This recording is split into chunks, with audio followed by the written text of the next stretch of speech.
All right, for more what's happening in the business world, let's bring in Ron Biscardi. He is the Chief Executive Officer of Context Capital Partners. Ron, good to have you with us. Good to be here, Michelle. And thanks for making it to our studio on a tough day to get here. Very tough. Ron, the markets seem to have rebounded from the political chaos in Washington yesterday. What's going on? So actually, I didn't see it as much of a rebound. If you looked at the trading late in the day, it was declining pretty aggressively.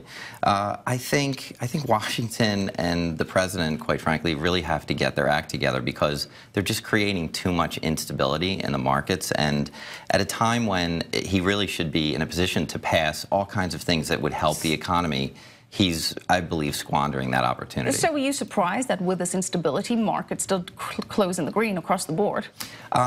You know, it's just one day of data. It's really not that meaningful in the scheme of things. I know that, you know, there's a whole industry that tries to analyze every little tick, but it's just not that significant. I think the overall trend is obviously not good from where it started on Election Day. In terms of what we saw with the dollar rally, does that show some confidence in the U.S.? Or again, just a one-off occurrence? Look, I mean, our president is now under investigation for some very serious stuff. I think it's hard to have confidence long-term. And if you look at, I like to look at the betting sites sometimes because there you can sort of isolate very specific events. So if I could just read you a few stats that I saw today that I thought were pretty significant. The chances of tax reform passing, 50%. I mean, this is a president. All right, pretty good. Well, I don't really think that's very good. I think for a president who has both houses of Congress, he should be able to, that should be a 70, 75% kind of number, just pass something. This is like passing anything. This is not an overly, you know, generous tax reform package. Democrats taking back the House in the midterms, 45%. He's 4 months in, and they're already at 45% to take back the House. Ron, how do those stats do with predicting the president's victory and predicting Brexit? Have these stats been the betting stats? Have they been on point? It's like, this is a marketplace, so it's constantly fluctuating. So to say, you know, at one moment they probably had it wrong. They were probably under 50% that he would win, and at another point they were above 50%. So I don't really look at it that way. They're just sort of analyzing the probabilities of all the components that go into the single event. So in my opinion, these are more accurate things to look at than things like polls, for example. Well, some of the traders on Wall Street were watching the C-SPAN video that went around in which Comey was testifying earlier this month to a Senate panel, and he said that he had not had interference in previous FBI investigations. He was not referring to the president specifically, but some are taking this as a sign that it would make any kind of obstruction of justice case more difficult, that this could potentially reduce his credibility. And a lot of traders, the sentiment was, some of the people that I've spoken to traded upwards on that. Do you agree with that? I think, look, I think we're all looking for signs of, you know, things to be positive about.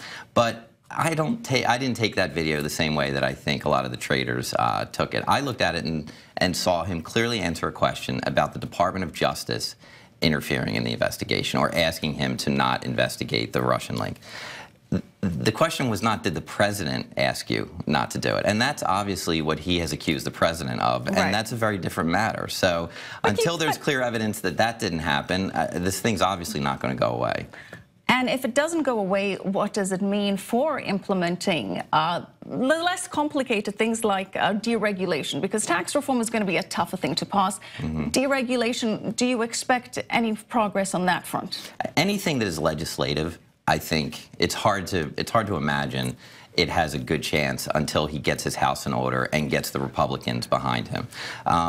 On the deregulation front, there are things that he can do as the president because he can, through executive orders, make things happen. He can change people out in post. And I think the tone of the regulators is definitely shifting because just by changing out the personnel, I think you're removing the gotcha feeling that I think, at least in financial regulation, has sort of was part of the Obama administration. But beyond that, I mean, things like Dodd-Frank, I mean, at this point, it's hard to imagine he has any shot. And I think Senator McConnell even came out publicly and said it's highly unlikely that Dodd-Frank will get revamped in any significant way, which is really unfortunate because that's been a big drag on the economy in many ways, especially the smaller banks, which feed Main Street businesses. So it's just a shame that at such an early stage in his presidency, he can't get it under control. And certainly investors were really hoping that he could. We saw a lot of rallies, especially in the financial sector, on that deregulation.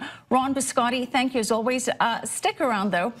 He liked it, so he put a ring on it, and it's a good thing he did, because that brings us to today's notable number. And it's $1.16 billion, and that is how much artists Jay-Z and Beyoncé are worth together.